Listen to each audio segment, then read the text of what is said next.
perfect. So why don't, well, first of all, thanks guys for coming. We're going to do this mainly as kind of a video that we're doing with David and stuff. So it's kind of like you guys are the studio audience, you know, of sitting in here. So seeing this, which is great, and recording this too. So why don't, Carrie, you want to introduce yourself, and then we'll go around? So I'm Carrie Hastings, and this is my sports psych facility. And so we work with athletes of all levels here, both with mental health and mental performance. And I'm the team psychologist for the Rams, and now Angel City Football Club. I don't think you knew that, David, but just as of last year with the professional women's soccer team for LA. And so I see a lot of professional athletes, but you know, a lot of athletes in general. And David and I met when he was with the Rams, and spent a lot of time together, and we'll get into that. But yeah, I think we both learned a lot along the way, and then was able to collaborate with Bryan post some concussions, and now David is one of the shining stars at the Bills. So really, thanks for being here, and you know, we'll have some time for discussion and questions too. Perfect. And David, you want to introduce yourself? I mean, I guess we already did a little bit, but. So yeah, well, first off, thank you guys for having me and for being there. It's really an honor to get to speak to you guys about my experience and kind of share the floor with Carrie and Bryan. So I'm going to be a 6-year NFL vet. I just signed an extension with the Buffalo Bills. And my story is kind of unique. I've been with Carrie for really all of my 4 years with the Rams. And she was an awesome resource for me to train my brain to kind of move on from, negative plays within the game or a practice, as well as personal stuff, right? The resource that she was for me was really difficult to put into words, and I'm forever grateful for our relationship and for her, in my time with the Rams. And so I got introduced to Bryan through Carrie.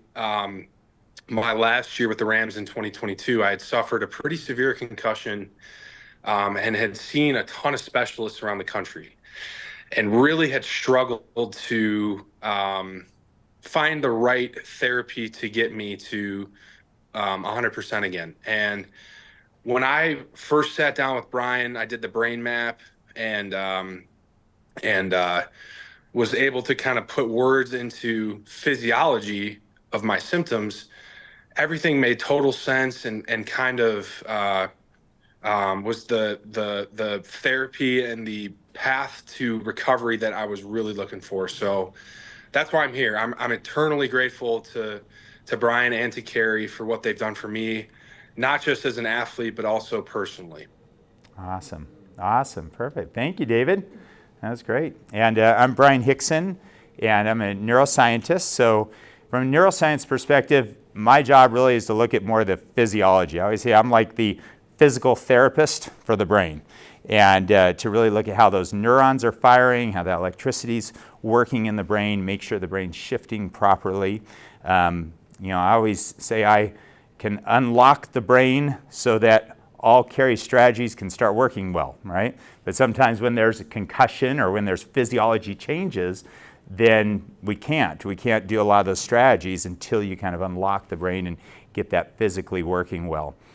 So that's where I love working with Carrie. We've worked together with a number of clients, and David's one of those that I think we're going to talk a lot about how, from the whole sports psychology side of it, from the physiology side of it, how those are really two sides to the same coin. And we've got to be looking at both sides together on a lot of these conditions that deal with physical changes, especially like concussion and a lot of others. So, perfect. So, David kind of talked a little bit about his story. You want to kind of add to that a little bit? Yeah, I think, David, I was thinking, maybe we'll back up to kind of where we started, because I think the issues that we started working through are very relevant to kind of then, as you know, you dealt with the post-concussion symptoms and just kind of teasing out what was going on.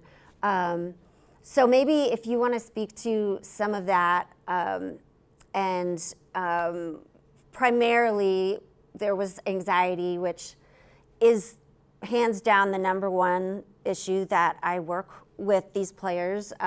There's so much pressure, as you can imagine. It's a lot of stress, people trying to make the roster, people fighting for starting positions, recovering from injury, trying to avoid injury. So it's a lot, especially for incoming rookies. So David, maybe if you could speak to that, and then we can talk about kind of how we worked through that. Absolutely. So what Carrie's referring to is my rookie year. The NFL is an interesting way when you are not an immediate starter, which I wasn't when I first came in with the Rams. And so there's a difference in feedback that you get from your coaches or different, staff, I guess you'd say staff members, if you're not a starter. And so although I felt like I was performing well and doing a good job, I wasn't receiving the feedback that I had been used to. And so going back to college. And so what Carrie and I worked through is basically, how do you have an open dialogue and conversation with your coach without making it seem that you're so hyperactive on that feedback, on trying to get answers that that aren't there. And so that was really what we worked through initially, was how do I deal with this need for getting feedback that isn't there, that I felt like wasn't, as you're trying to make the roster of an NFL team, how do you essentially not get the feedback that you're looking for while also maintaining a good standing in making the team, if that makes sense? So Carrie and I worked through that my rookie year a lot, and then pretty soon thereafter, I got the opportunity to start and play, and then it was kind of like immediate feedback and almost like this over feedback and rush of information that we also had to work through. Yeah. Yeah, and so, there's a lot of ebbs and flows with that, and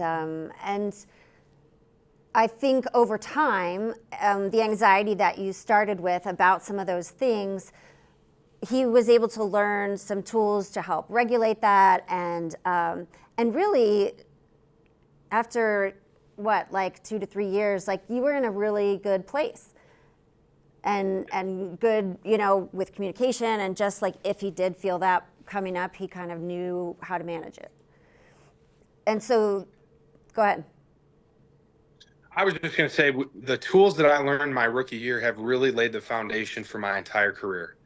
And so I credit Carrie with so much of the mental fitness that I do have, whether you're in a practice, in a meeting, in a game, being able to take in information, take in negative feedback or positive feedback, and not let it affect you moving forward. And I think that's what you're kind of referring to, is that 2 to 3 years where, man, I can remember having many times talking with Carrie, being like, I feel great. This is awesome. I'm playing great football.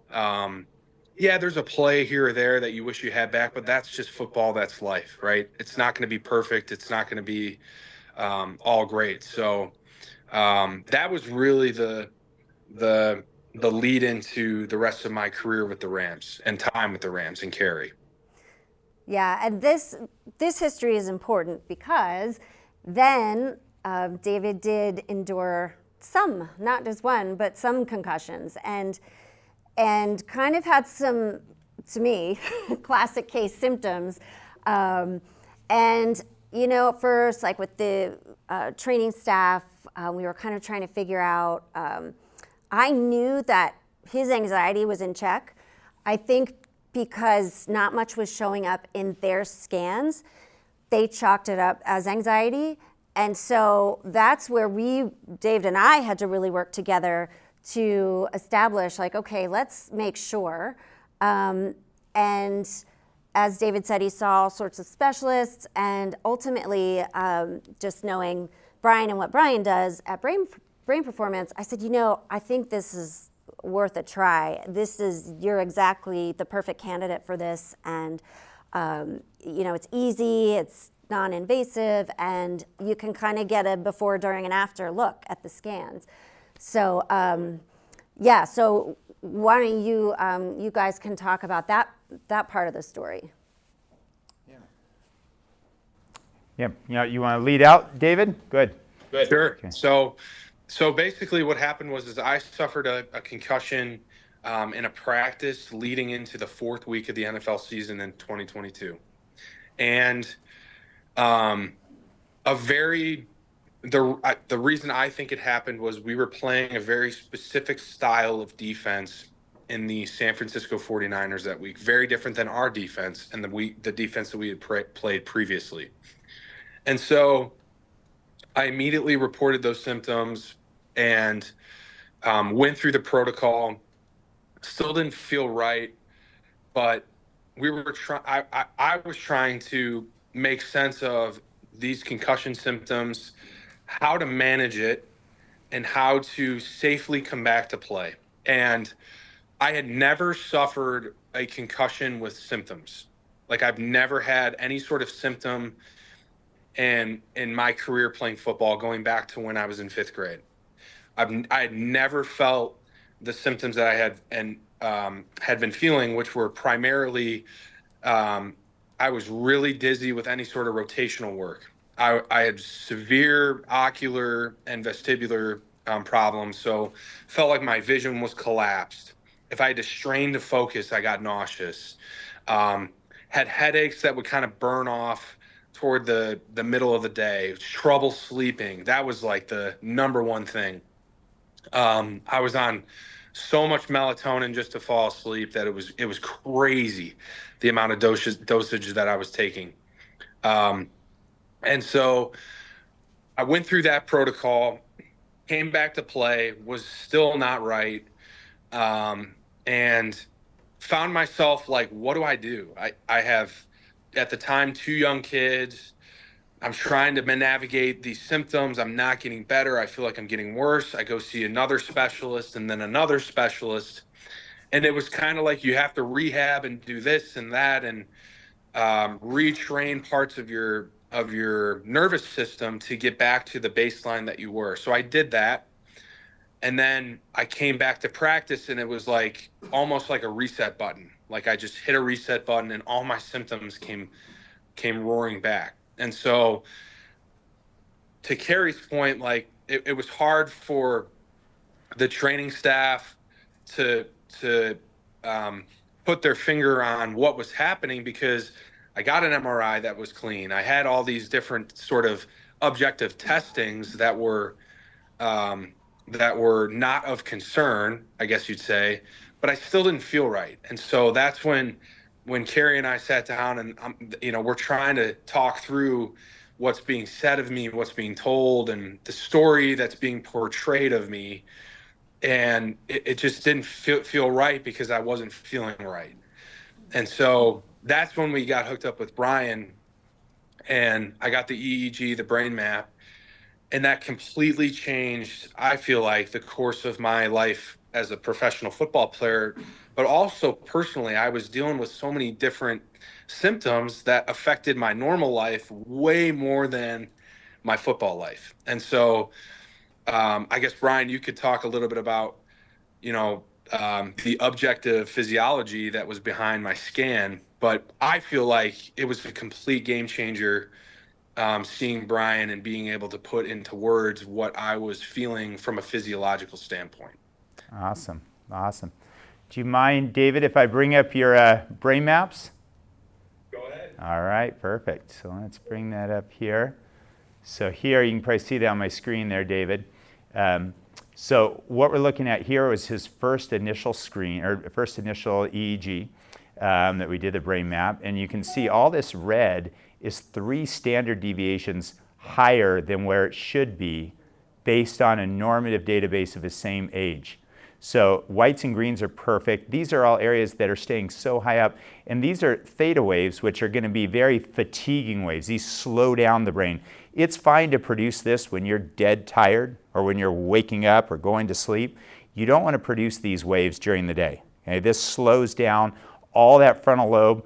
And when I went over this and I'm talking to them a little bit about, memory and things like this, I remember, you mentioning, David, that like just, I don't know, a week or two before or something, that you were doing a charity little spot right on TV, and like you're like, I couldn't even remember the charity name, sitting there. Yeah, I'll give you two examples. So we do initiative called My Cause, My Cleats, where you support a charity organization that you're really proud to represent, and try to bring awareness to that charity, and you get your cleats painted to the charity's colors and names. And so I was representing at that time Warrior Rising, which is a veteran-led group that tries to give grants to former veterans as they enter kind of the real world again and try to start a business. And so I'm sitting there getting interviewed by the Rams, and they said, well, what is the organization that you are representing? And I completely blank out. I'm sitting there like, are you kidding me? I can't remember this. And it eventually comes to me. I say, oh, Warrior Rising. But that's when I knew, like, holy crap, this is nuts that I can't even remember that. And then I also, I called my mom on her birthday to wish her happy birthday while I was on IR. This was before we started neurofeedback therapy. And I completely forgot to wish her a happy birthday. And like 3-4 hours later, I call my dad and I'm like, Dad, I can't believe I called Mom and I didn't wish her a happy birthday. We talked for like 30 minutes and I didn't wish her a happy birthday. So that's when I was like, man, I am not doing well. And the path that I was on was not helping me. So those were the two glaring examples, Brian, when I came to see you, that I was like, man, I need some help. Absolutely. So, and this will do that to anyone. I mean, this is the state a brain would be in if, David, I woke you up in the middle of the night and said, David, remember these 10 things. And you'd be like, hang on, wait, I'm not even awake yet. Let me just, think for a minute. And that would be because you had all these theta waves slowing this down. And that's all the executive function, memory, just, attention is hard. Just things like, sometimes reading or things like that, just paying attention to what you're even doing is going to be harder with this. And then you had some of this beta, which are these more anxiety waves, and you can see those were in the same area as this, which is compensation. So if this is slowing down, you've got to have some anxiety to push through. Otherwise, you would have just, checked out and not really done anything, right? So that anxiety waves really helps as the compensation to push through and at least, have some functional abilities to get through. This is the I can't remember the name of the charity, but finally it pushes through, right? And then we've got the back of the brain here, which is all the vestibular, visual spatial area of the brain. And that's what's causing a lot of those, things that you're feeling, where the dizziness and the vision kind of narrowing and things, or spatial abilities and stuff too. Anybody that has this is going to have those type of things. And so, I think that's what you were talking about, David, is it kind of gave you some clarity that, oh, what I'm feeling is physical. It's kind of like having a, pain in your arm and someone doing a scan and seeing a broken arm. Oh, that makes sense why I have pain in my arm, right? So, absolutely. So why don't you talk a little bit about kind of like, I know you have a little bit, but kind of when you saw this brain map, how that, kind of made sense to you.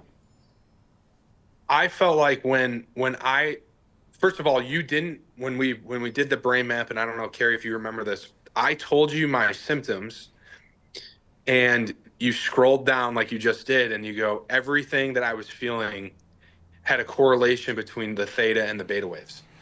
And I was just like, oh my gosh, this is exactly what I was looking for, in terms of somebody being able to put into words what I was feeling and having a physiological explanation for it. And to your point, Brian, it's so easy for, the orthopedic side of sports to scan somebody's knee or ankle or a muscular system and say, you have a strain or a tear, here's the protocol that'll get you back to 100%.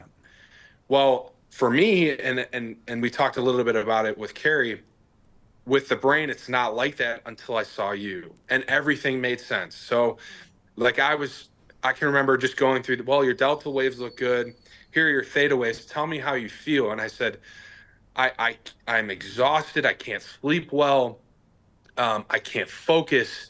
I have just this terrible ability to organize and portray memory. And then like with my beta, it was like I could never feel like I was in control of my thoughts, and it was always like the gas pedal was at 100%, and my mind would constantly race on like it was just like a constant overflow of information in my brain. I would take, meeting time or being at home, and it was like, well, now I got to do this, and it was just my brain never shut off. And so again, being able to sit with Bryan and say, hey, here are your symptoms. Here's the physiology that kind of meshes together and why everything would make sense as to why you're feeling the way you feel. Yeah.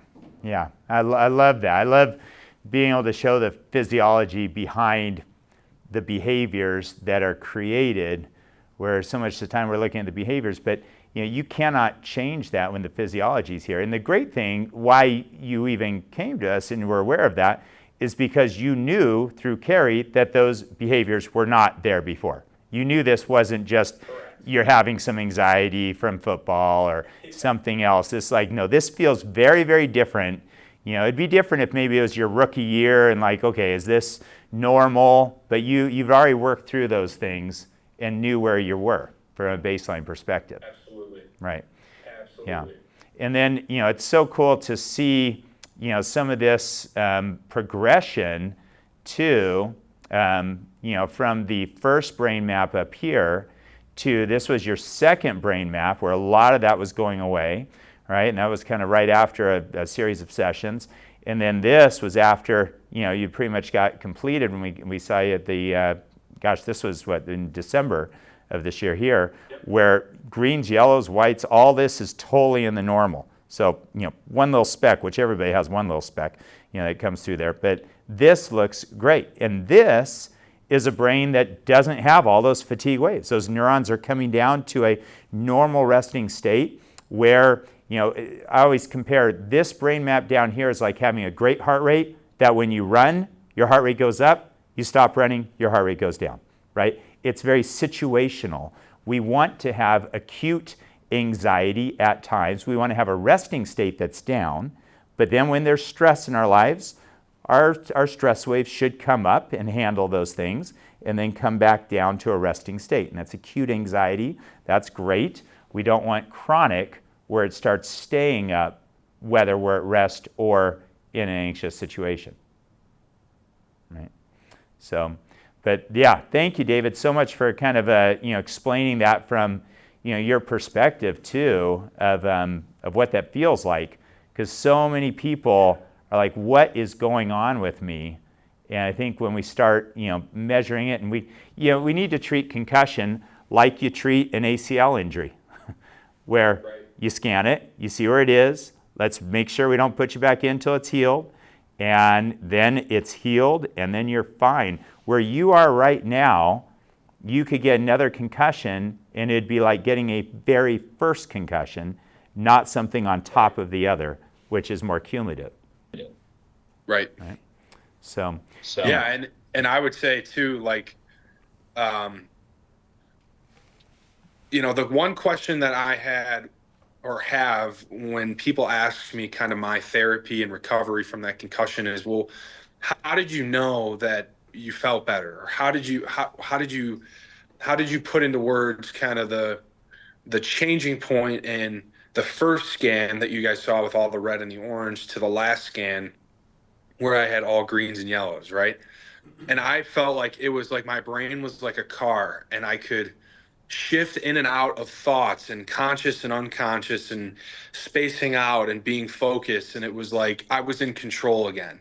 Whereas the first scan, I was completely, out of control with spacing out and not being able to focus and not sleeping. And like, I can remember telling you guys that I was on 30 milligrams of melatonin just to get to sleep and hopefully stay asleep. Wow. And come to find that that's the most egregious, unhealthy dose of melatonin you could possibly be on, right? Right. And Bryan and Carrie said, okay, let's get off that. Let's take, let's start taking um, omega 3s and magnesium glycinate and just try to bring your body back to baseline of all this melatonin and just nastiness you're putting in to just to get to sleep, right? And I still take, all those simple supplements, right? There's no melatonin. Like, all my life completely changed after doing neurofeedback. And again, I am so grateful to Carrie to be able to connect me with Bryan after knowing me as a person, knowing my path to that particular point. We had such a great relationship to the point where she just knew that, hey, I really feel like this would help you. You are a great candidate for this type of therapy. And so, like, again, I cannot stress enough, like, my story is a result of Bryan and Carrie and the therapy that they brought me when I was really struggling. It saved my career as a football player, and it certainly saved, my ability to be a dad, a husband, a brother, and a son. And so for that, I just cannot thank you guys enough for leading me to a path of recovery. I love it. I love it. When people ask, we train a lot of professional athletes, and a lot of people ask, like, what's the difference between what Carrie does and what we do? And I always give the analogy, if we were both training a professional race car driver, my job is only making sure the gear shift works well, can go wherever they want. Carrie's job is teaching someone when to shift, when to do this, when to do these things, and where to go high, when to go low, and that's the whole strategy side. But sometimes when the gear shift gets stuck, that becomes a problem, because even with the right strategy, it's, and that's what can happen in a concussion like that, is that the gear shift can get stuck, and that's how you felt. Like, I'm out of control versus being in control is when you can really start to implement all those strategies. And we need those. We need to know when to go high, when to go low, when to shift and stuff. And sometimes when we're in something brand new like the NFL, that's a huge life change. And that's something that no one can prepare for, no matter how much you've been, the high school superstar, the college superstar, it doesn't matter. The NFL is a totally different thing. So I love it. Absolutely. You want to end on anything? Well, David, I think that's probably, we don't want to keep you too long, but I just want to say he's, David is such a humble, wonderful person, but he also is so dedicated and committed to his craft, and he was just as invested in this for himself as we were. And so really it was all of us working together, asking questions, listening to each other. I think that there is a huge importance on trusting your instincts. And David knew, like, something's not right, we can't. And I just, having known David so well, was like, no, this doesn't make sense here at this time. And so it's also can feel risky, because we kind of veered from the data in the training room and followed our gut in terms of, like, let's keep digging here and figure this out. And so, and I think that same commitment shines in David, both on and off the field. He's a dad of three beautiful girls. And what's easier, playing football in the NFL or parenting three? Definitely playing football. There's no question. So I have 3 under 3, and my two eldest daughters are at the point where they can they have some sense and they can say yes or no. And, if I'm trying to get them out of a bad situation, I immediately hear no. It's like, okay, then climb the stairs, the side of the stairs, and when you fall, it's gonna be my fault. It's gonna be terrible. And then you can have can we them just call please us. get off the stairs? Like, We'll do like, their scans. We should get a baseline on them now. Exactly. so, but no, again, to echo, Carrie, like it took a team of Carrie and Bryan and myself working together and trusting our gut and instincts to make sure that we were on the right path. And when I say I'm not saying it lightly and just to say it, like it was absolutely life changing to be part of Bryan's protocol and Carrie's protocol. Not only to through my 4 years with the Rams, but also even today. So incredibly grateful to be here and to speak to you guys. And it again, that this protocol of neurofeedback, while also combining therapy with Carrie, is the winning recipe in my opinion, and it changed my life. So thank you guys. Thanks, Awesome. David. We love you. Thank you so much, David. Go say hi to those girls and hang out with your family. I will. All right. Take care. Bye. Thanks, guys. See ya. Bye. Okay. Perfect. All right. Good. All right. So that's kind of a snapshot of what we do. And we wanted to kind of give you a case example, which I think, just helps you understand in more detail one of the typical situations. But we've also collaborated on cases that involve kids with ADHD or just mental health issues, depressive symptoms, anxiety symptoms. And so I also do neuropsychological evaluations, which is more testing with quantitative and qualitative data. So I can use that, but then sometimes, it's just a helpful resource to have Bryan to be able to give that extra understanding and treatment for some of these things. So anything else you want to say before we take?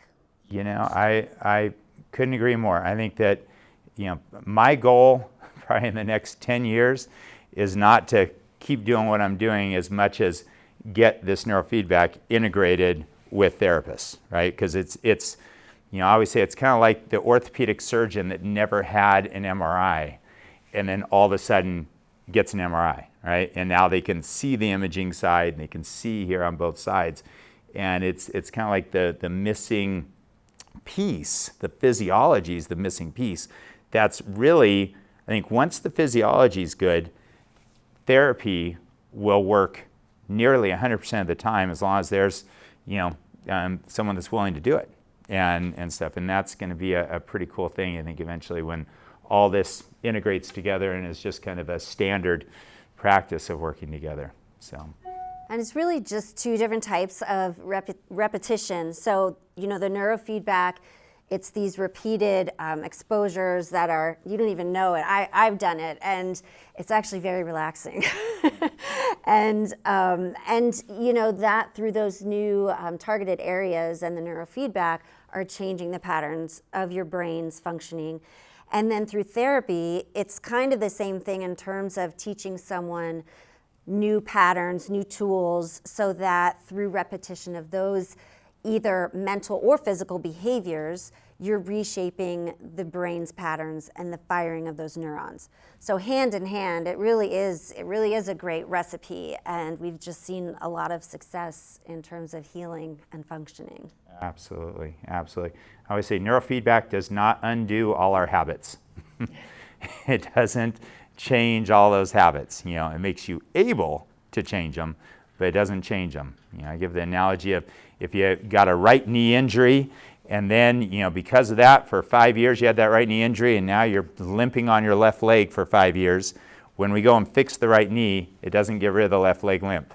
You have to now go to therapy to get rid of that left leg limp. But you can, because this doesn't hurt anymore. Now you can actually start to do those and implement that. If my right knee was injured and a therapist said, okay, what you need to do is walk more on your right leg and practice that, I would try, and it would hurt so bad I'd keep going back to my same habit, right? And that's where we can kind of unlock that, but then you have to change those strategies that you've been doing, or these habits that you've been doing for many, many years. And those are so ingrained in those neural pathways that undoing them is sometimes hard and requires some, active strategies, active training to do that. So I agree. I wish every single one of our clients could do both together. I think they would have the results like David did, when we combine those together. So perfect. Good. You want to just open up to questions? Any questions or thoughts? I have a question. So the neural Feedback? yeah, just the neural therapy, if you will, that we're doing, and then to go to a therapist, what would I say to my therapist? So- She asked me last time. I said I had a brain scan. She goes, "Well, what's that?" And I said, Right. So do you have? Yeah, a lot of therapists aren't familiar with it yet. I think that, which is kind of a gap, I think, in treatment, which is why, we wanted to do something like this, just to promote awareness.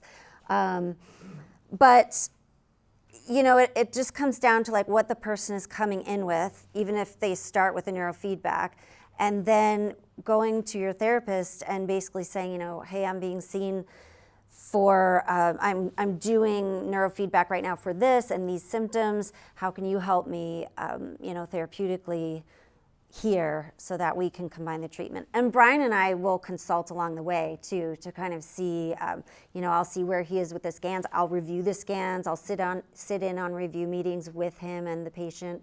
And then I'll keep him posted too about how the person is doing with me, obviously with their permission. But it's kind of just bringing them the same set of symptoms, but it's a different type of resource. Right. A lot of times with people, I'll do a quick 10-minute consult with the therapist and stuff, just let them kind of know what we're doing.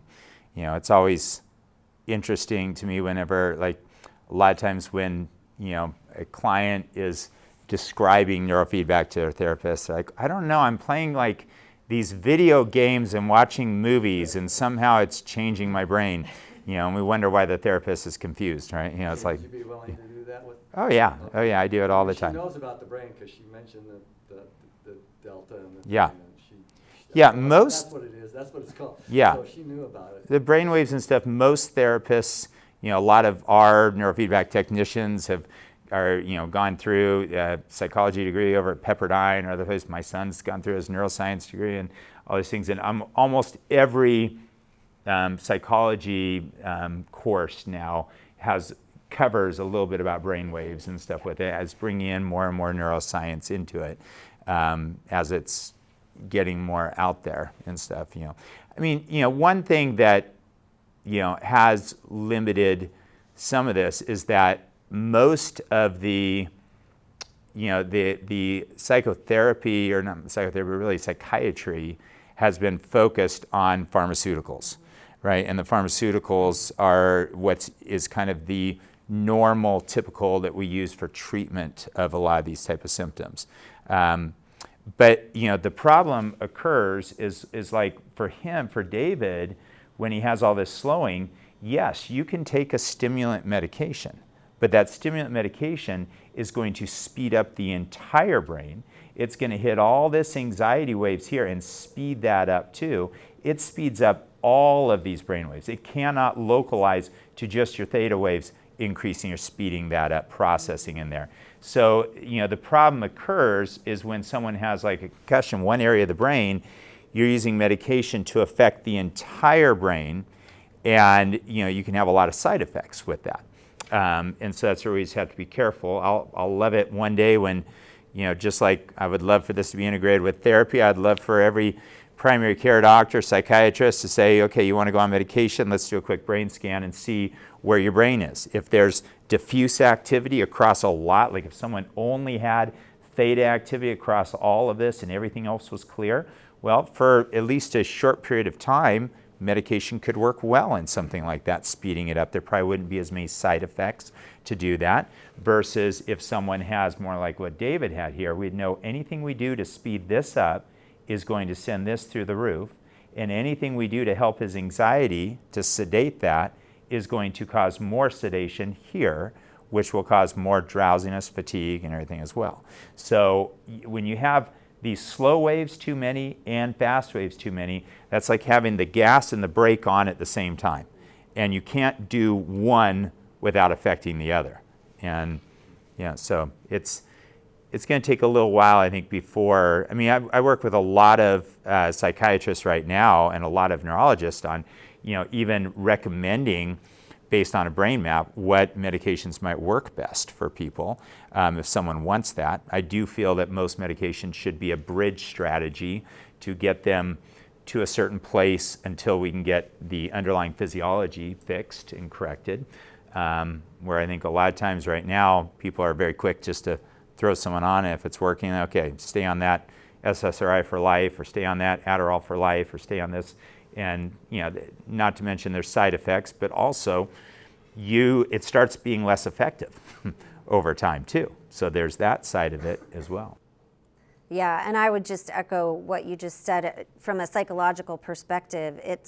I'm always wary when someone wants to go to a psychiatrist right off the bat, because that can also mask symptoms that we need to know about. And so, having something like this first, and just letting some time pass to evaluate, like, okay, what is your baseline? What are we dealing with here? Because it's typically multidimensional, and it takes some time to learn all of that, and then make a plan based on all of the information, because as you see, sometimes it's conflicting. So it takes a very specialized treatment plan. I love that you said that. It can cover up the symptoms.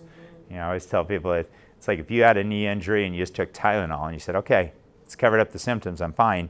The problem is every time you walk, it's making your knee injury worse. You just don't feel it. And what Carrie just said, there's so many times when you cover up the anxiety and you don't feel it as much, but it's still just festering, and it comes out in different ways. Not to mention coming out in your whole body. Stress in your brain affects your hormones. It affects your digestive system, your circulation, everything about you. And when you don't do that, people wonder why, gosh, now I'm getting these autoimmune issues. Now I'm getting this issue, and my digestive system's all off. And a lot of that's because we just cover up the anxiety instead of addressing it and feeling it. Pain in your knee is supposed to be there to keep you from walking on your leg and continuing to damage your knee, right? Anxiety in the brain should show you that, hey, something's wrong. Something's wrong, that is causing this. I need to make changes in my life to be healthy, not just cover it up. So that's an excellent point. Perfect. Any other questions anybody has? Yep. Mine isn't so much a question, but more of a testimony. So my daughter has gone through this whole process, and what I found so fascinating is when she got mapped, and the first time we met, as Bryan was naming the areas of the brain that were lit up, was exactly the symptom that she was demonstrating. So whether it be the anxiety or, the forgetfulness or the impulsivity, it was every single thing was showing up, coordinating with the color of what she was demonstrating. And the beautiful thing was that as she went through this process, I got to watch her going from 0 to 60, Mach 6 with her hair on fire, to like, it's okay, Mama. And just like, it is, I could cry saying it has changed her life. It has changed, and to have a 15-year-old have her life change like that today, and you said it'll take about a whole year for her brain to truly catch up, and I'm seeing it, and that she's going to have this beautiful opportunity. So no matter how old you are, it doesn't matter. Right.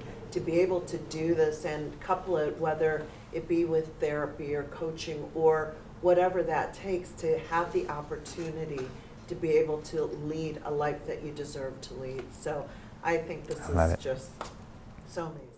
Thank you for sharing that. Yeah. Absolutely, that's great. Good. Yes. So you'd mentioned after his third scan that if he received, or if he got another concussion, it would be like it would get getting the first one. How does that affect like CTE with long term? So CTE is going to be usually when there's areas of the brain firing away all the time, putting that area under stress, and it's causing a oxidation of the brain. Every time a neuron fires, it requires fuel, and that fuel is from calcium shooting in through that calcium ion channel of the neuron, and it is very much like just flexing a muscle. Will start to damage the muscle after time. That's why we don't work out on our muscle 3 times a day, all day long. You need the recovery time in between that. And in a concussion, the problem is it ends up being no recovery. It'd be like having a muscle spasm that you're just walking around on. And eventually that muscle will break down, and same thing in the brain, that oxidation of that oxygen just firing into that and the calcium ion channels open starts to eventually break down that area of the brain. That can take a long time. It can take a decade sometimes, and sometimes 2 or 3 decades to do. But when it stays up for very long, it can cause that. So that's why recovering from a concussion quickly, like David did, basically, I don't want to say, because I don't have the studies to prove it eliminates it, but however, it does return the brain back to normal, taking off the oxidative stress. And that oxidative stress is what's been linked to causing the breakdown of the chronic, the CTE, traumatic encephalopathy. So, it can definitely help improve those things. So is this like standard with, is that like standard with, because if I'm an NFL player and I hear that, yeah, I mean, that's very, enticing. Absolutely, and we do so many NFL players. We work a lot with a lot of the teams, but a lot of the individual players too. And one of the big things is to be able to heal a concussion very similar to how you heal an ACL injury, how you heal any other physical injury when you get down. The problem with concussion is that when the brain heals from a concussion, a lot of times it doesn't heal properly, it compensates, which would be like me injuring my right arm, so I just start using my left arm more. And those networks in the brain start compensating. Certain ones start firing off more, certain ones start atrophying a little bit. But if I only used my left arm and I fall again, and my left arm's already strained, it's going to make it a lot worse than when I had 2 arms well conditioned. And just like any muscle in the body, in sports, we need a good conditioning, of our muscles and everything to be able to survive injury a lot better. But when there's damage, then or injury, then the next injury goes to that weak point, and it can start making it worse and worse and worse. So yeah, I think that in time, I definitely think we're going to see that this, along with a lot of other things, are going to be key in returning concussion back to normal. And I think we're going to pretty much eliminate eventually all those serious injuries that keep accumulating, and then cause massive problems from sport. What's CTE? CTE? CTE is when the actual neurons start breaking down. It's a chronic traumatic encephalopathy. So it's actually breaking down of the actual tissue in the brain. So what's that mean, CTE? Is there 3 words? That chronic traumatic encephalopathy. Okay. Yep. So perfect. Anything else? No. Good. Yep. And I think a common misconception is that you get CTE from one big massive concussion. Right. But actually, it's the multiple getting your bell rung little dings. That's what does it. And that's tough because players and coaches can minimize that as like, well, it's not too bad, or the symptoms aren't, severe. So they end up returning to play sooner than they should. And that's the thing. And then it's the buildup of that and this and just that vicious cycle of minimizing symptoms and then returning to play. And so I find from my side that training rooms and physical therapists also need to be educated in this, because I think the HUD stuff, ironically, it's such a hot topic, concussions and CTE, but I still think in terms of return to play, it's often put last because it's invisible. It's not like a torn ACL. It's not like that limp, is metaphorical. And so players can talk themselves out of it. Coaches, can just go with that theory or assume that the person is fine and because they want to play. And so it's really important to be aware of that distinction, that it's not necessarily just like you get knocked out and you black out for a few seconds. It's actually the smaller ones. That's exactly right. It's the buildup of it. Absolutely. Yeah. Yeah. Question with the scans, how much time was in between each one, and how many sessions did it take to get to the next one? Yeah, the scans were, the first one was done on 11/29/22, and the second one was done 3/29, so about close to 4 months later. And we did go a little bit longer because he had just moved, and so it was hard to get him back out here. But he probably did 30 sessions between this first one and this one.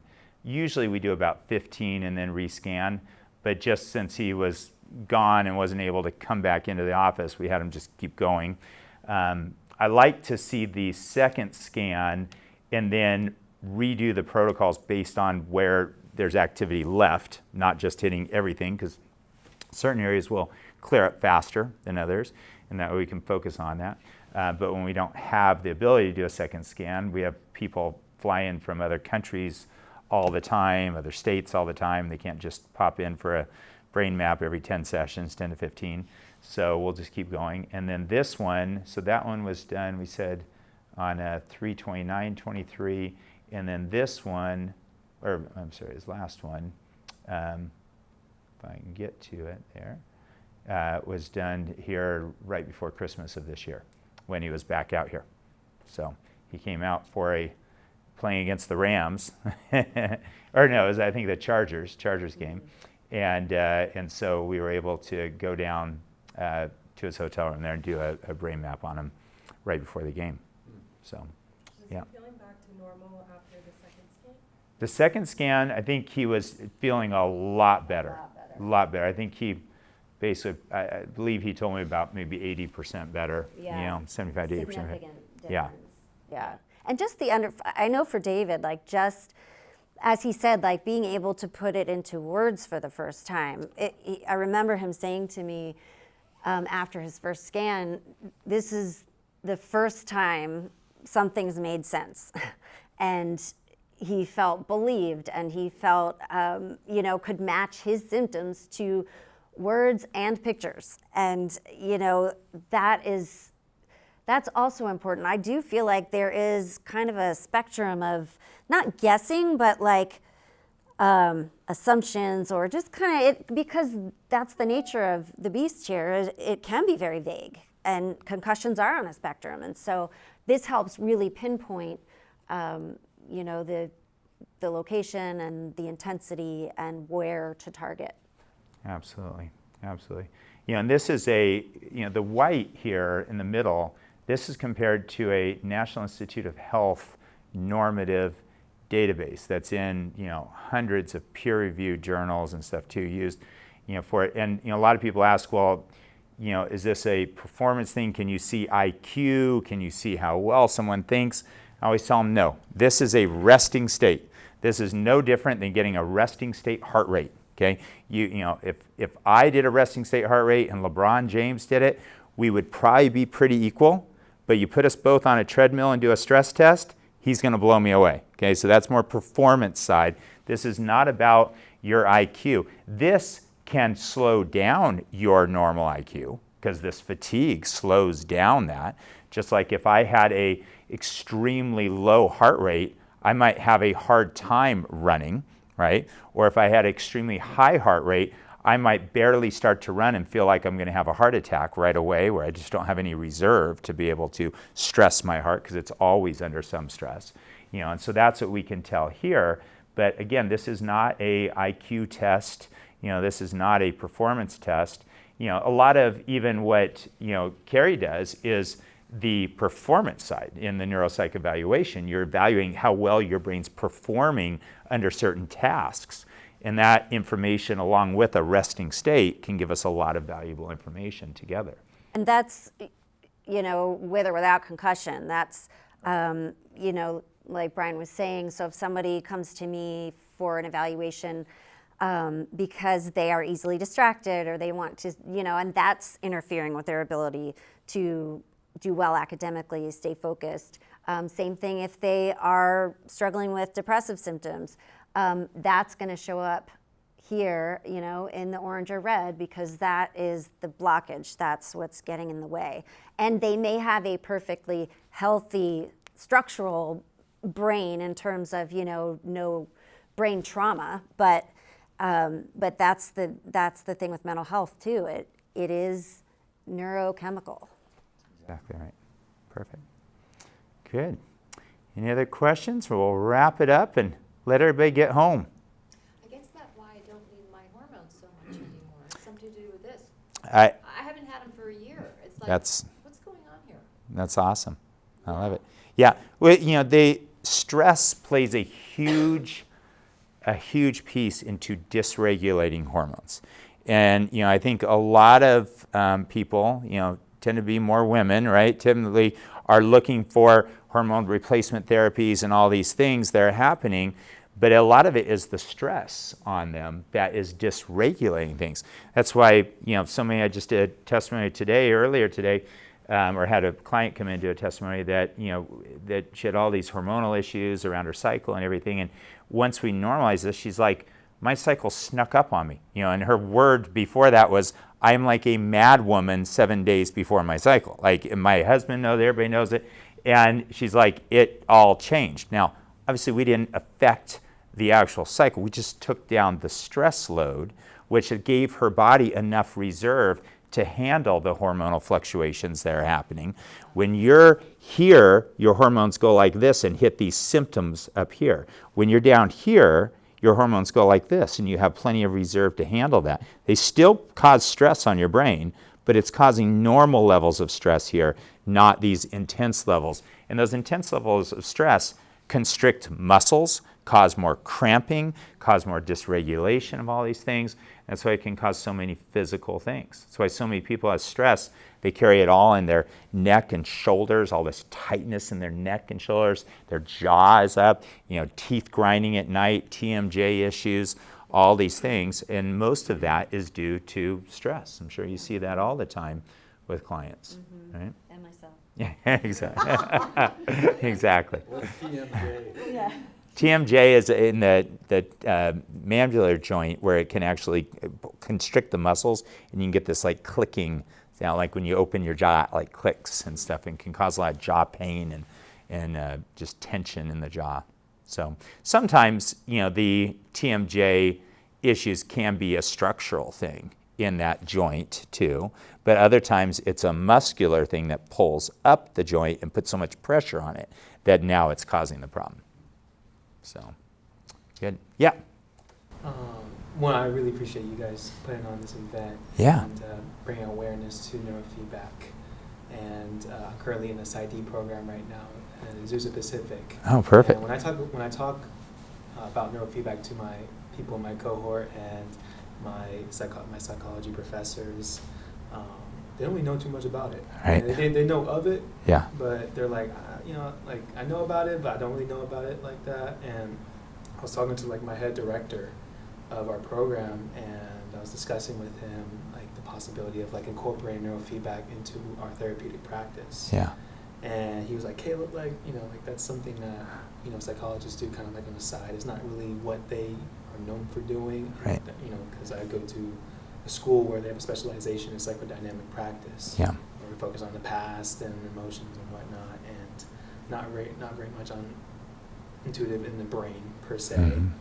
And so my question is what are you guys doing to like make, like especially in the field of psychology, us as psychologists aware of the benefits? Because I know I have my own personal experience with neurofeedback and like how concrete the evidence was from pre-test to post-test of like the concrete change that happened in my brain. Yeah. And I noticed it in my day-to-day life with improvement in grades and improvement in performance on the field or on the court. Mm-hmm. And so how are you guys going to make this aware for people who are working to be in therapy? Well, I think one thing is by doing this type of seminar right now, right? You know, and trying to bring in people like David who have had the experience of both sides. I think that's a big thing. I think it's a big thing too, like, you know, having like Carrie and I, where we both see what we do as a piece of it and not the whole. I think a lot of neurotherapists think you don't need therapy, just need to change the brain. A lot of therapists think you just need this. And both sides, you know, have a piece of that when you bring those together, you get massive, massive changes. I mean, massive changes. You know, I honestly wish every single one of my clients could work with a therapist that understands this while we're doing this together, and you start to get just this dramatic change in you. And, you know, I think that like one thing that neurofeedback can do well is if someone just has a sleep issue. Someone just has a sleep issue, a lot of times that's not a behavioral type issue, that's just this, or maybe a migraine or something like that. But most issues that we deal with, that people are coming to us, are, you know, more behavioral, have more anxiety, have more, you know, ADHD, have more, you know, even, you know, beyond that, some very problematic things that require complete change in their, I wanted to say thinking, but really in the way their neurons fire together, which is going to take certain strategies to do. So it is a hard thing, but I think the more we do things like this together, the more we work with you know, sometimes, you know, celebrity type clients together, the more, like I said, my goal 5-10 years from now is not to open up any more clinics and neurofeedback or anything. It's to support therapists to where they can have a tool that can be easily implemented into their offices quickly, without, you know, dumbing it down so much that it's like a 3-day course either, that they can have a little bit more of the tools and the support from neuroscience to quickly implement that and see how they can be working together. You know, it's interesting, doing this work actually brought up my awareness that I needed therapy. I love you said that. I need therapy. Right. Like I gotta get some, but I didn't see that until Right. I had been doing this for a while. It's also like everything started to clear, and it's like all of a sudden you see, oh, I gotta start working in this other area. I love you said that. Yeah, it does bring a lot of clarity. You have no clarity when you're in that state. So until you bring everything down, Right. you can't figure anything out. At least that's how I was. Right. Right. And now I'm starting to see it. I'm like, oh, I really need therapy. And that's kind of I'd why. actually asked about you when I was in, because you're in his office, right? Oh, We're side by side. Right now I'm in Yeah. your office. We're building ours. Yeah. I'd asked about But like you're saying, that's what I feel like. I'm not against medication. I've seen it help many people. I do feel that it can be a very effective form of treatment. But like I was saying before, I think timing is everything. And before you jump to that, you know, sometimes you can gain that clarity through doing this first and then kind of achieving a better baseline. And then, you know, you can add in other things or conjointly do therapy. But even like if somebody has something happen in their lives, therapy's never the only option. You know, it's kind of like sometimes people think that means they get help or they don't. But, you know, even people I work with, some people, it makes more sense for them to talk to a chaplain or to join a group or to connect with their social support network, whatever that looks like. So it's including this as part of that conversation, which that's where I think it's lacking in primary care offices and therapist offices, and just as an additional resource. Right. Yeah. As you're telling, because I know, with your story, you're in such fight or flight, right? That, just the overwhelm. You're right. And I love, again, just doing these even testimonials we did today. So many people talked about after neurofeedback, I became aware when my anger started to come up, right? Instead of me just hitting this roof before I was calm and then instantaneously irate. And that becomes an issue because there's no awareness. When there's an awareness, we can start to use tools and strategies to, as I'm feeling this way, calm myself down and relax, or understanding why I'm feeling this way. But when there's just a all on, all off, exhausted, all on, it makes it really hard to implement those strategies. Yeah, which sounds like, this dichotomous way of thinking, but a lot of times people who come in for therapy, they were encouraged by a significant other or a family member because they're noticing things in that person that they're not even fully aware of, or how often or intense it's manifesting. That's exactly right. That's perfect.